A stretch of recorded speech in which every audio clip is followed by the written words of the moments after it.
This is 1,286 days. So let's see if I'm on Facebook. Taking a deep breath because of what I'm about to say. It's just breaking news. Every day is breaking news, and I'm not lying. And some things I'm at liberty to say, some things I'm not. Today I am. I am at liberty to say, and um, so here we go. Am I on? At liberty to say. It doesn't make it easier, so it seems I'm on. And I'm very sorry that I'm so late again. It's can't be helped because so much is going on behind the scenes, and we have in the last days, and I think the last week, maybe 2 weeks now, I don't know. It's very hard to keep up with time because things are going so fast, and so much has to be done, and so much has to be read. And the last week, I'll just say that we have had many hundreds of pages of our open records requests that are very important. Okay, we don't even have them all yet.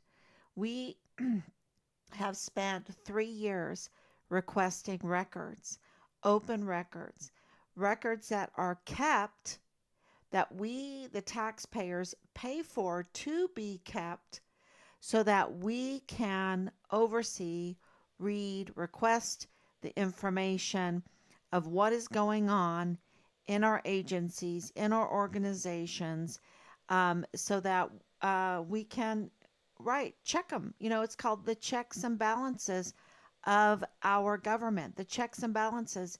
And the people, since this is a government, uh, you know, by the people, of the people, by the people, for the people, then we're allowed to check the government. And that's why we have these open records. That's why they keep them. That's why we pay taxpayers' money uh, for the record keepers, right? It's very important for people to understand this because we have been denied access to records. Then why do we even have these records if uh, they can be kept from us and so heavily redacted, oh, for privacy or whatever? No, it's to cover up crime and criminals. Um, it is for privacy to a certain extent. It really is, but there is so much corruption. And where there is corruption, you don't want light, you don't want exposure. And so, open records requests is that light, um, is the exposure. And so that's why we have been, those are the irregularities. Those are those circumstantial evidence that something is not right in Richard's case because they have denied us um, the exposure, uh, the open records that we have requested. And so the last week and a half, 2 weeks, we have been given those open records from 3 years. So hundreds and hundreds of pages, if not in the thousands now. And, so we have to go through them and make sense out of them. And we're not lawyers. So we have to look things up while we're going through it. And, but then God is very good because He'll like shine a little beam of light on certain records and say, look here. And that's exactly what happened. And we opened those records up and they revealed something. They revealed a lot about the El Paso District Attorney, Bill Hicks. And what I'm about to tell you is so shocking because, and we requested those records. We knew that something was not right because we were not getting responses from District Attorney Bill Hicks when we would write him. Not even, I'm in receipt of your communication. Not even the courtesy of something like that. Not right, exactly. And not only that, but we have been asking for open records from the office of the governor, and Bill Hicks is the district attorney in El Paso. His office submitted motions with the Attorney General, Ken Paxton, to deny us access, to block us access to open records. Now, these records are very important because we want to know how. There's several things that we were asking for, but one of the things is how much money was given for Richard's case. Okay, how much money was given for the Patrick Crucius case? Okay, we wanted to know the money because we were getting intel about the millions of dollars that were being spent on Richard's case and also Patrick Crucius case. Patrick Crucius case, of course, is corroborated through um, uh, articles in the news that reveal the monies that were given from the office of the governor to El Paso DA's office, and also to the defense attorneys, Felix Valenzuela, Joe Spencer, and who is the other one that I read in there? There's two more that I was reading in the paperwork, and it'll come to my mind. This is another thing, is just learning who all these people are over and over again. Team 5 Richard Halliday, we have to learn these people, who they are, not confuse them. And it's getting easier because they're uh, connected to our son's case. So uh, the the Walmart mass shooting that happened on August 3rd, 2019, are the same players. These are people connected with our son's case. And that's why it's, I don't have to learn a whole new set of people. Uh, they're the same. And that's why if we solve one case, we will solve Richard's case. Um, so we know through Reyes Mata from El Paso Inc., an article, that Bill Hicks's appointment, his um, oath of office, and his signature on the anti-bribery statement called the Statement of Officer, uh, is in major question on how that all happened. And uh, the accusation from that is that he might not even be a district attorney. He might be an illegal. He might not be legitimate, right? And that is very important because we have Loretta Lynn Hewitt, who is an attorney that was hired by Bill Hicks to oversee the Walmart case, the Patrick Crucius case. Her putting in her notice um, because she didn't want to work for that office because they were leaving the murder cases in pieces. They were they were playing politics with it. That's what she said. That's not my words. That is Loretta Lynn's words, that they were playing politics and that they were leaving the cases in pieces. And, she's a prosecutor. She doesn't want to play politics with these murder cases. And so that alerted us to the possibility that Bill Hicks was appointed um, for the purpose of keeping these murder cases in pieces, right, and not moving forward. And that would explain why we weren't getting even a courtesy return on any of the communications that we were sending.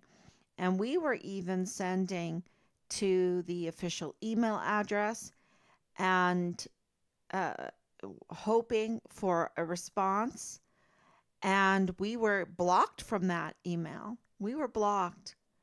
So, that's very, very concerning. And now we're starting to understand why.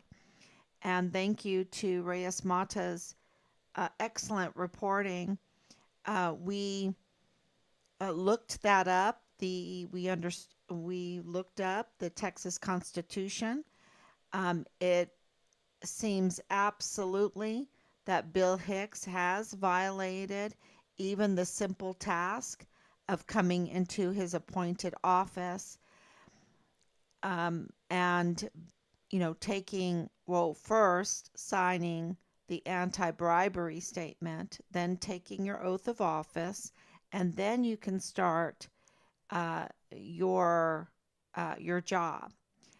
But our open records request that we just received, that God shined a little light on, has Bill Hicks um, doing even some more illegal things. And it seems like he was absolutely working to bring down Yvonne Rosales, participating with those that were, looking on how to unseat a duly elected DA. You have to remember, Bill Hicks is appointed DA. Yvonne Rosales was a duly elected with, I think, over 230,000 votes. So you think of hands, 230,000 hands on her shoulders, saying, "We want you for the district attorney for El Paso."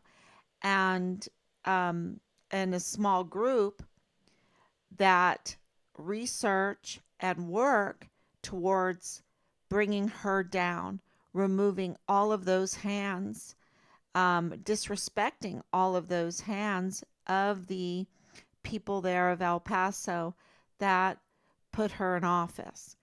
And it's very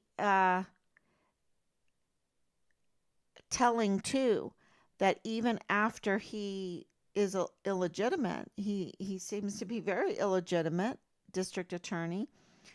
Uh, he he didn't humble himself for being an appointed district attorney. So let's weigh that out a little bit. A duly elected, that is so hard to, unless you're cheating, right? Which there's no sign that Yvonne Rosales cheated. She was duly elected. And then you're appointed, right? That's, especially if you have somebody behind the scenes politically that wants you there, that's much easier than getting elected and having 230,000 people vote for you, right? So this is, a humbling position for Bill Hicks to take the place of a duly elected when he's just an appointee. So he should be a little bit more humble when he gets in office. But he doesn't do that. He absolutely bashes Yvonne Rosales. He's so disrespectful. And I don't know, call me old-fashioned or whatever, but I think that that's very telling and very ungentlemanlike of him. And if he's very ungentlemanlike, and he is not even, he can't even get it right when it comes to following the Texas Constitution and signing the anti-bribery, which he already had done before, right? He already had held office before. He knew what he was doing. Um, uh, that he couldn't even get that right before he took the oath of office, before he served the people of El Paso, okay, and the surrounding areas, right? It's 3 counties that he was supposed is supposed to be serving. And to be ungentlemanlike to a duly elected prior administration, a DA, a prior office holder, th- and a female at that, and a Hispanic female at that, and especially, right in the atmosphere of the horrendous vitriol that's coming from these so-called reports, these witnesses that, in my opinion, I've been going through the witnesses. They seem very unreliable to me, very unreliable. But still, they are creating this racist rhetoric, this hateful rhetoric. And then Bill Hicks is coming in, not even trying to be a gentleman to the former uh, duly elected female Hispanic DA. Um, yeah, that's not good optics. That is, wow. That right there tells you that the rhetoric that the media was putting out about August 3rd was fabricated. Okay? Because, and he knew it. He has an inside chair. He has an inside chair to what is going on in the case of Patrick Crusius and and to the case of what happened on August 3rd, 2019. He absolutely does. And he has one that is closer than you think, because not only is this all the problems that Bill Hicks has and that he has so much dirty laundry on top of that, it's not like he is this outstanding attorney that has a CV that is just like an awe, wow, wow, look at him, kind of CV that Governor Abbott would say, oh, we've got to get him in there. He will bring peace and justice and security, and get the crime rate, handle all the cases and prosecute and everything for the people of El Paso, of those three counties. He will get it under control, and he will be a blessing to those three counties, right? Do they ask that? Do they say, who can we get in to be a blessing to those three counties? I don't think they did in this case, because he has so much dirty laundry, y'all. He's not even paying his taxes. He wasn't even paying his taxes, and he was being his law practice was in his business was in trouble. His law practice was in trouble. He was a mess.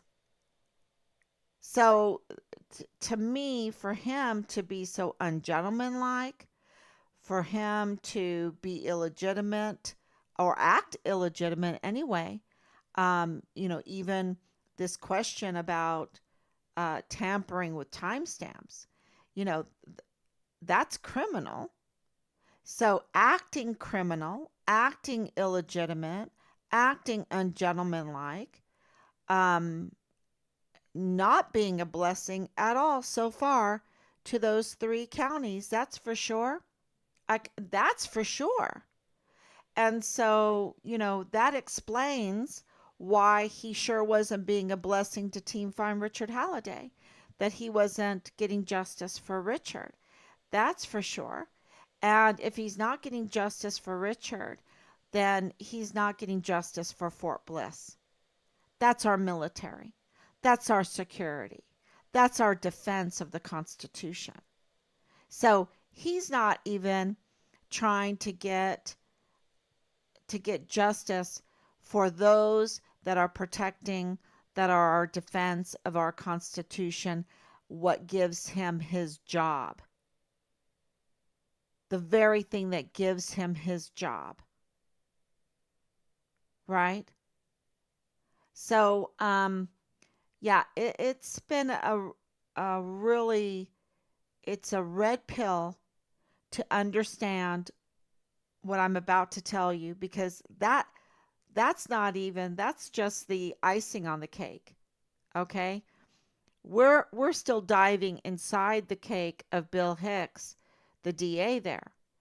And I hope everyone shares this over and over and over again. And I'm trying to be very careful how I give this information out, because um, I want to be very accurate, but I absolutely know that he was playing politics. I absolutely know that he blocked us, that he was not even answering us. Um, I absolutely know that our son's case did not move one bit. So that corroborates what Loretta Lynn Hewitt was saying. I absolutely know through the open records requests that he was very disrespectful to Yvonne Rosales. Not only that, he was criminal. He was working alongside Bob Moore, alongside Justin Underwood, um, and others to unseat Yvonne Rosales, which means they were attacking the borderland. They were attacking the border, the very people that had voted Yvonne Rosales in. That's an attack,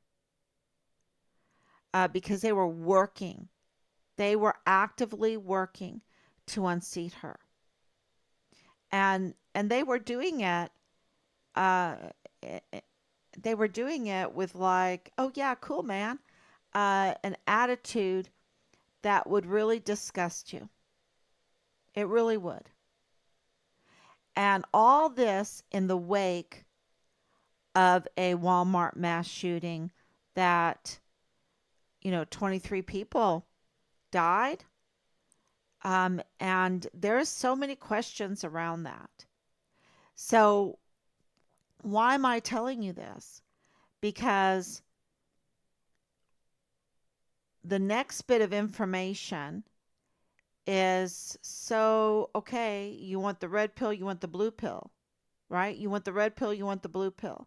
It can be a little disturbing.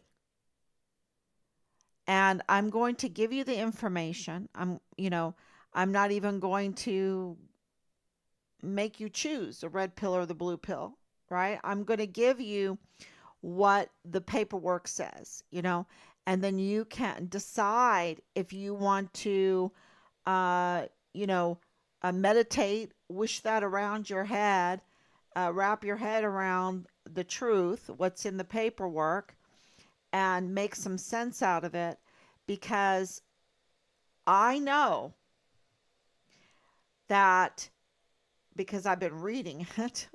We've been reading it so much that so many news outlets were putting forth such a horrendous narrative about what happened on August 3rd, 2019, that was so divisive, that made so many people angry at each other, right? That created chaos in El Paso. And lots of questions, lots of people with questions. It's really something to mention, something to note, to say that people handled what was done to them in this attack on the borderland very well for the level of vitriol that was coming out of the media, who I believe was coming out of unreliable sources. Okay? But back to the red pill, blue pill. Okay? Yeah, you're just going to have to decide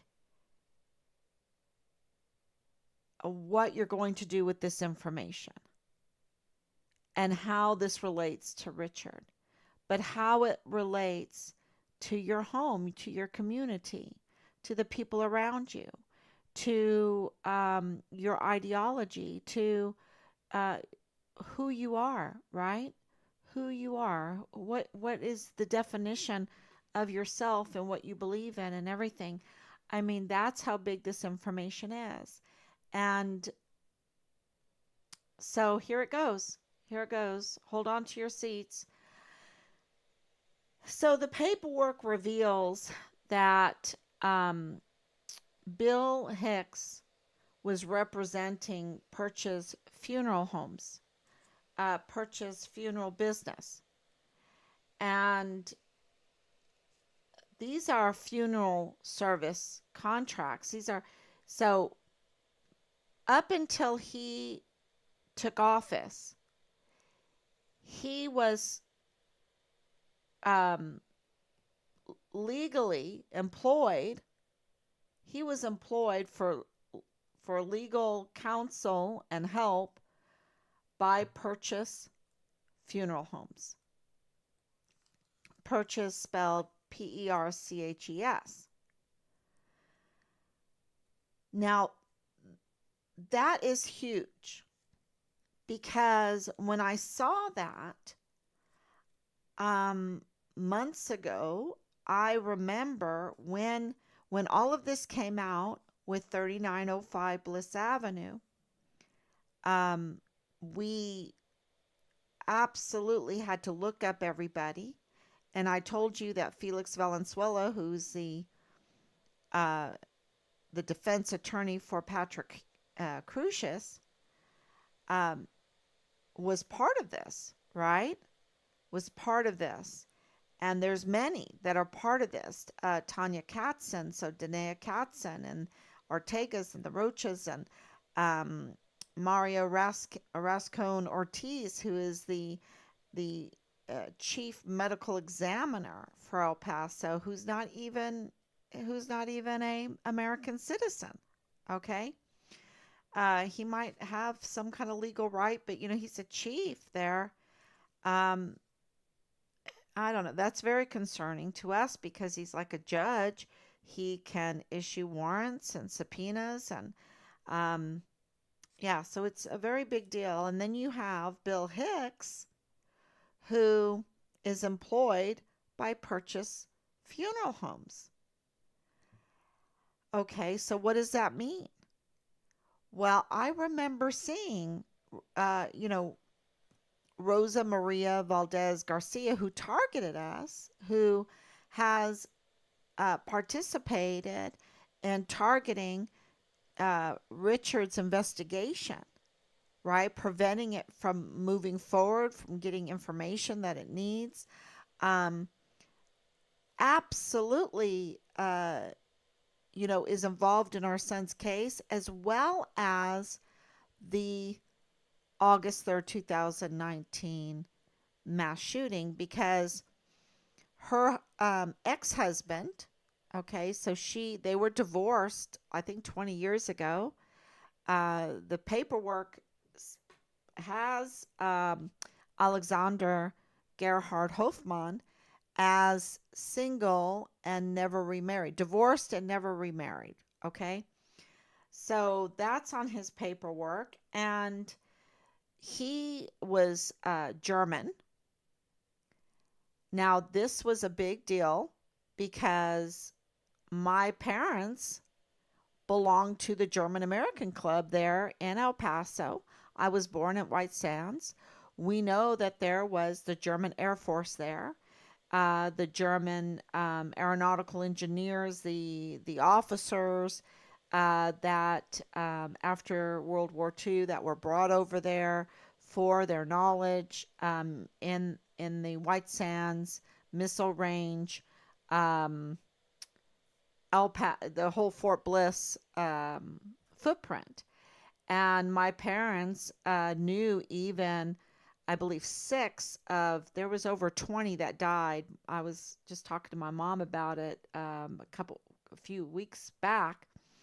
about these German officers that died in this terrible crash at the time that Alexander Gerhard Hofmann was in the military during that time. This is years back. And so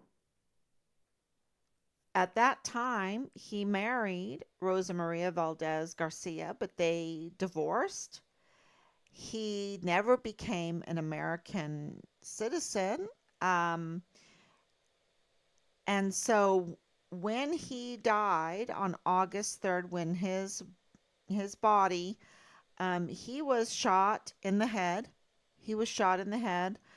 Um, so August 3rd, 2019, and I want to that is it's important.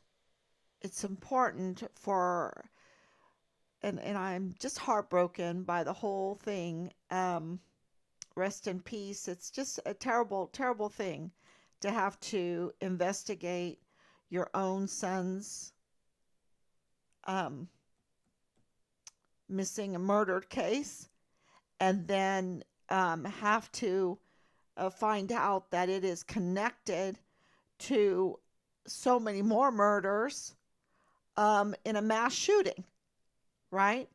And it's I cannot even tell you how horrible this is, and the weight, the amount of weight um, that Bill Hicks has put on us, that the command has put on us, that the FBI has put on us, that the Department of Justice has put on us because they're failing their duties, because of their conflicts of interest and their corruption, their collaboration, their corruption.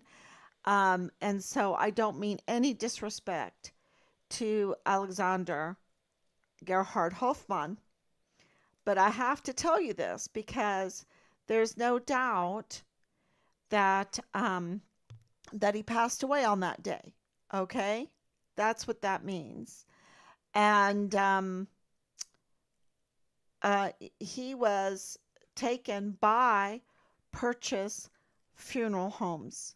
Okay, uh, they also are, even though they are located in Juarez, Mexico, they also have a contract in Texas. And it might be in New Mexico also. It might be in that borderland area. And Bill Hicks was representing them. Okay, he was employed by them. And why is this important? Because he cannot prosecute the Patrick Crusius case when he has such a huge conflict of interest before he became the district attorney. It is huge because what and the reason why we knew this God's hand is all over this because Team Find Richard Halliday, we're looking things up. We're looking things up about Rosa Maria Valdez Garcia to corroborate or to validate that Richard's case is absolutely connected to the August 3rd, which is Dallas Hart's birthday, 2019 mass shooting.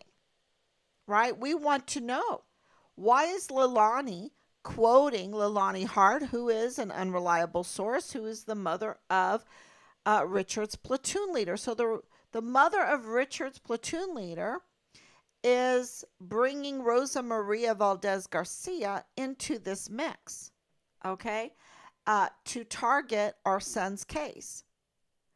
And we look her up, and what we do find is her daughter commenting on Purchase Funeral Homes on Google Maps right? And I read it and I'm like, oh, well, she wasn't very happy with the way they handled his funeral. But I remember it being in Juarez, which is, was confusing to me, because why isn't the German Air Force, and I know the German Air Force left, but still they were there for decades, decades. Why isn't Fort Bliss honoring him, at least showing? I don't know. Something is not right here. Okay. I can tell you that. It is not right because he did serve on Fort Bliss years ago in the German Air Force. He never became American, but his body was taken back over to Juarez to have the funeral and to be buried over there. And I read, Elise, I believe her name's Elise. That's the daughter. A little statement there. It's a public statement, and I went, oh, okay. She's not happy. Um, and that's how I even found Purchase, because when you look up Hoffman, that pops up, this review of Purchase Funerals. Yeah, that was weeks ago. That was weeks ago, probably months ago, when all this first came up. And then we read in our open records release that we finally got, that Bill Hicks has this conflict of interest with Purchase. And I'm like, Purchase? And we're trying to remember where we saw that, what is going on there. Look it up again, and we connect the dots. And and there is so many conflicts of interest. There's so much injustice being done that you can only describe it as an attack on the borderland. That the people of the borderland are not being served right. And that's why uh, you have murderers walking around. You have murderers going free. And Patrick Crusius, when he surrendered himself, you know, in minutes, he is supposed to have shot, you know, being from a military family and you're shooting over 50 people, or about 50 people, 40 something people, um, but you're shooting just like Chris Grant, take him for example, many bullets went after him, two of them hit him, right? That's what I'm reading. He's an unreliable source, and the vile, vulgar statements he made cannot be taken as fact. Whatever happened in that Walmart, we cannot believe Chris Grant. He is a major criminal, y'all. He has an open arrest warrant right now. I don't know why they don't arrest him. Okay. But let's say all these bullets went after him, like he said, and two hit him. That can be verified by the hospital where he was in the hospital and he had surgery, right? And what I'm saying is that so many bullets were fired. You're talking hundreds of bullets fired. Hundreds. And when Patrick Crusius surrendered himself, now the vile, vulgar messaging that the media, who is not trustworthy, especially El Paso Matters, especially Angela Kachurga, okay, especially Bob Moore, they cannot be trusted. They are not our friends. This is an attack on the borderland, on the people, because the messaging can be used as a weapon. And the messaging, I can tell you from my own experience, from Team Find Richard Halliday's experience, has not been accurate. Especially in Richard's case, it was just a smear tactic or silence, right? Which is, I don't want to get near this case, right? Because it would point, by the time they did a little bit of investigation, it would point to the August 3rd, 2019 Walmart mass shooting. And they didn't want to, they had to control the narrative around that. And when Patrick Crusius surrendered himself, you just got this narrative, but they didn't say what was obvious. Like, he doesn't have a drop of blood on him. He's so clean. His shoes are so clean. They didn't bag his hands. There's no gunpowder. Where's the gun? There's no gunpowder. There's no, he's in these light colors. You would be able to see it on his pants.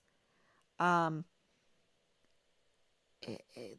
pictures, there's so many things that are so obviously wrong with his shoes, his pants, them not bagging his hands. And we do have intelligence that told us that they don't believe his Miranda rights were given to him. So, and it's so strange because the shooting started at 10:39, right? 10:39 a.m. And then he gave himself over at 11:11, right? So you're talking about 21, 32 minutes there,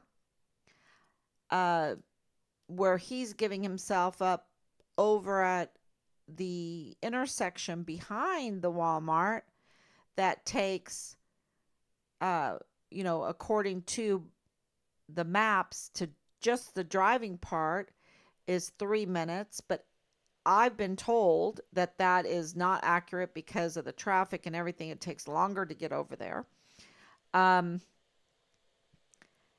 Nothing makes sense here.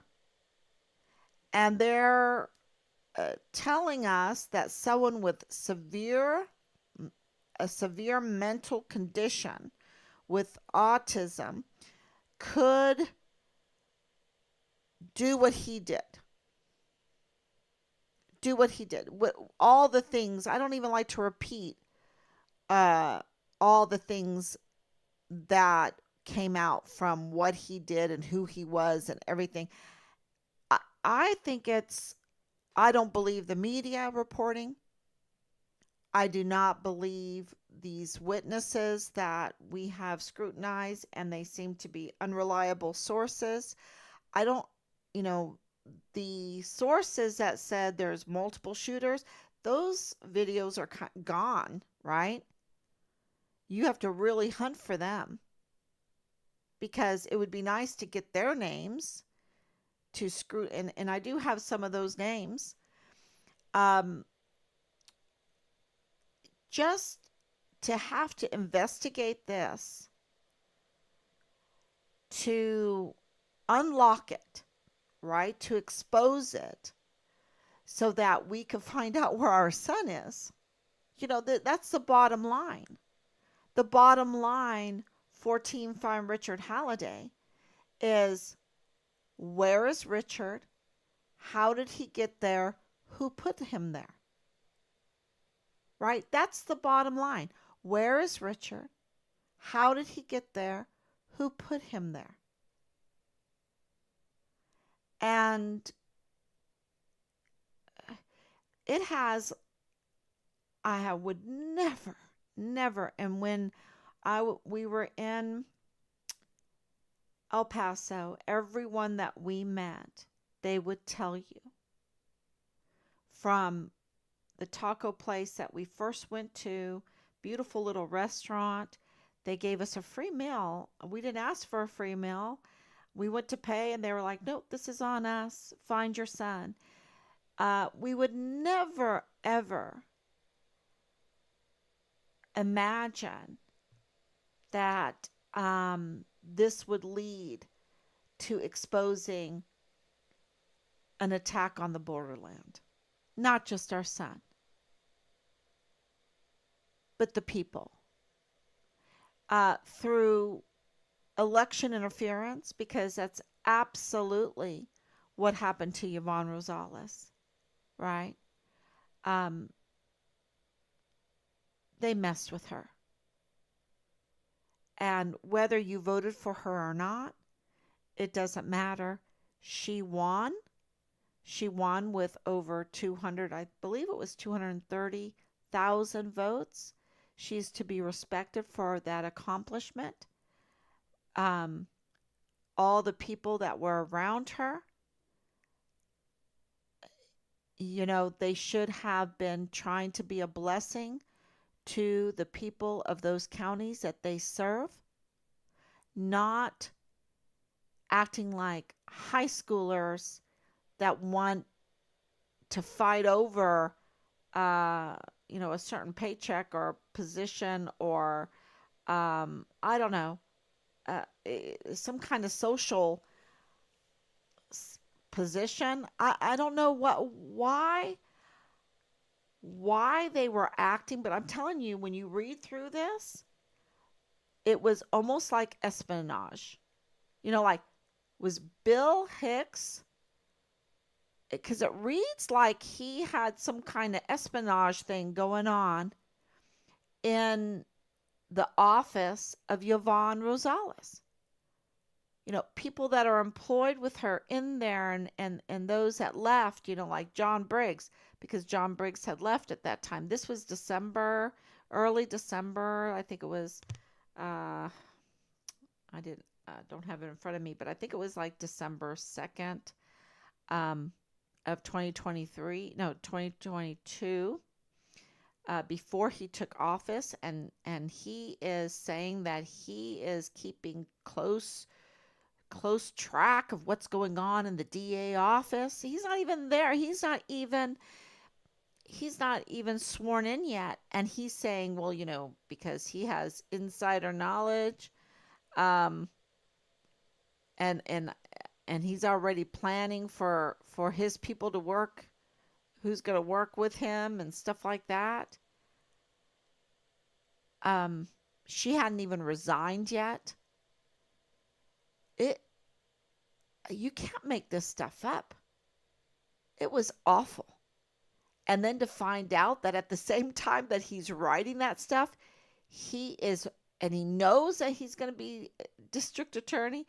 So he says that he is employed by Purchase Funerals. So he has this conflict of interest, because how many other deceased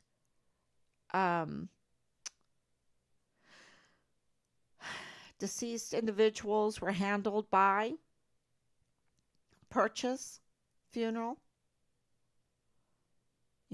How many were in their possession? That those are questions that need to be investigated. But I'm telling you, it is beyond a reasonable doubt. It is proven that Bill Hicks was a very bad choice, that he wasn't being a blessing to the people that he is supposed to serve. Even before he even took the oath of office, he's already being a curse, not a blessing. Because anytime you're disrespecting our system, and, in that official capacity, if he has a conflict of interest, he needs to step aside, and then he needs to, label himself as a political pundit or whatever, and be honest about what he's doing, but not political take resources from the people that he's supposed to serve and act like a political pundit or political attack dog or machine or whatever he is. It's kind of like what Bob Moore, maybe Bob Moore rubbed off on him. I guess they're friends. And Bob Moore rubbed off on him because Bob Moore absolutely is a political attack machine. Um, and he did it violating his 501c3. So he didn't do it honestly either. And there's so much more to this. Um, and I don't understand if you have if you're training for a mass shooting, which they do, and you have a mass shooter in your custody and you don't bag his hands and you don't read him his Miranda rights and you don't scrutinize everything about him to make sure that he is the only shooter, that there's not some other mass shooters walking around amongst us, mass murderers walking amongst us, and to see who was behind all of this, to say it was just a lone thing, knowing that he has a severe mental condition. We have it confirmed, it's autism. Who helped him? And who was so political? Because, you know, I I haven't met, now maybe someone has, but I've never met an autistic person that was political, right? They're clever. Some of them can be clever, very clever, but political because they're more introverts. They're very introverted. And I want to be very careful how I say this, because this is the whole uh, goal for teachers when it comes to autistic students, is that we want to draw them out so that they can see further than themselves, into the community, and communicate with others and the community and care what's going on in the world. Because our experience, my experience as a teacher for autistic individuals, is that they don't care what's going on in the world. They don't care what's going on in their country. And when you watch him coming into court, uh, you know, he doesn't have too much emotions there. Okay? He might show a little snag of, why are you making me do this? A little like he's bothered. Oh, geez, I have to go through this. Right? He's not trying to make a political statement. Look, if he's trying to make a political statement, which they say he is trying to do, and he even shot people trying to do it, that's what they're trying to say, that he wrote this manifesto, that he posted these things. Why is he so like toast when he gets in front of the cameras? Why isn't he saying anything? I mean, he knew he was facing the death penalty. He knew he was facing 90 life sentences at the hardest core max prison. Look, we have to decide. We have to decide. I'm not going to tell anyone what to do. You have to decide. You want the red pill or the blue pill? And I'm saying the red pill is saying something is stinky here. All the narratives, all the whole situation with Patrick Crusius, and that there is a real possibility that murderers are walking amongst us, that murderers are out there, the real ones, that participated in um, this attack on the borderland are, getting away with it. They're getting away. And I don't understand unless this is a political maneuvering of the people. Okay? Because absolutely they were using politics to move the people's decision in many things. Um, you know, this was absolutely orchestrated. That's the only thing that makes sense because Chris Grant, who is so protected, right? I mean, he gets arrested by Secret Service up at the White House and they let him go. Now that's protection. That's a law for thee and a law for me.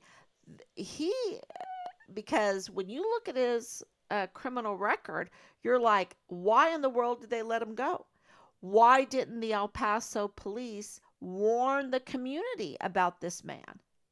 Because they absolutely knew when they came out and said, "Oh yeah, we reviewed the CCTV footage and Chris was only in self-preservation mode. He was not throwing soda bottles."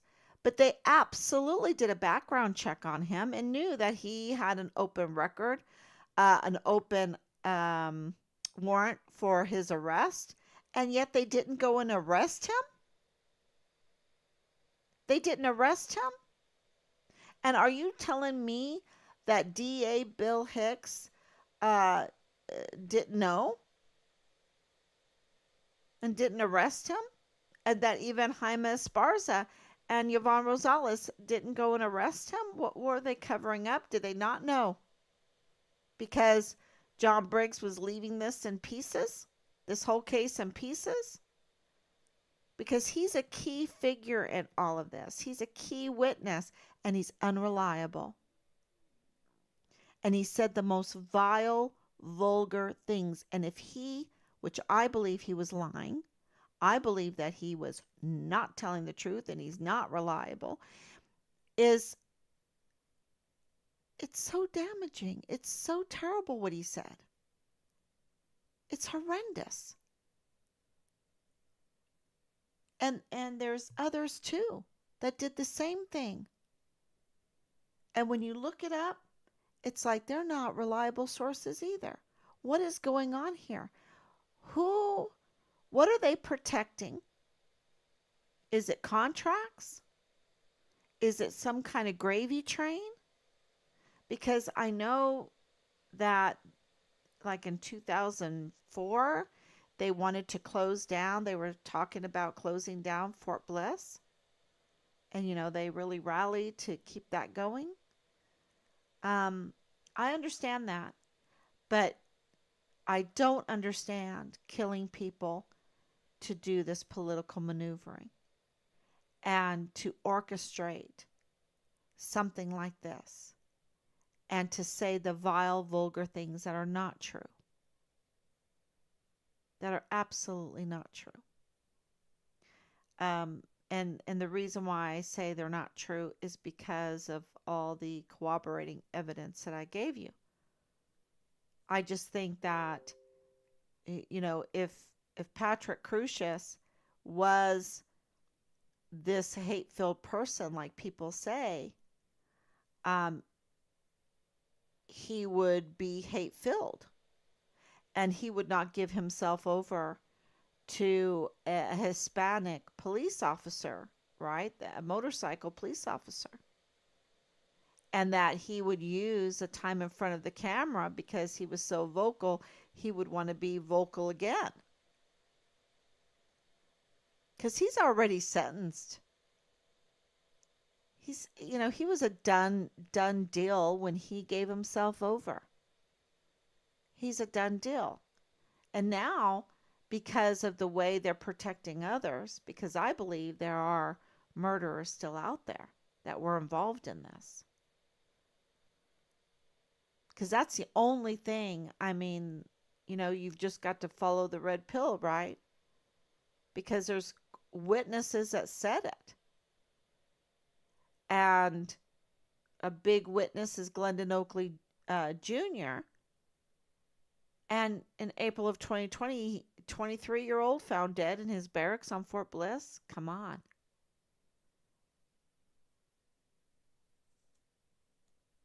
Yeah. It's I think that's a big red pill right there. And I just want to say thank you to everybody for coming on. There's more. There's so much more that is coming to light in all of this through these open records, and we really wish we could have got them years ago because it would have. I believe we could have had accountability already, but it's all in God's timing. And please share. And I did also realize I wanted to go on to TikTok live. Wanted to add that to the live. And the United States is the only country that has to have 10,000 followers on TikTok. Um, that's the rest of the countries only have to have 1,000. So if you're on TikTok, please think about following Find Richard Halliday. I think it's the real Find Richard Halliday, where I post up a whole bunch of stuff because this is a government of the people, by the people, and for the people. And, we need to hold our agencies that have um, failed and even betrayed us to account. We need to oversee them. And where is Veronica Escobar in all of this, right? Where is she, too? It's just, yeah, they get into these uniforms, they get into these offices, and they just forget about who they serve. And so that's why it's very important to share all this information. Thank you so much. God bless you. And I will be back tomorrow, God willing.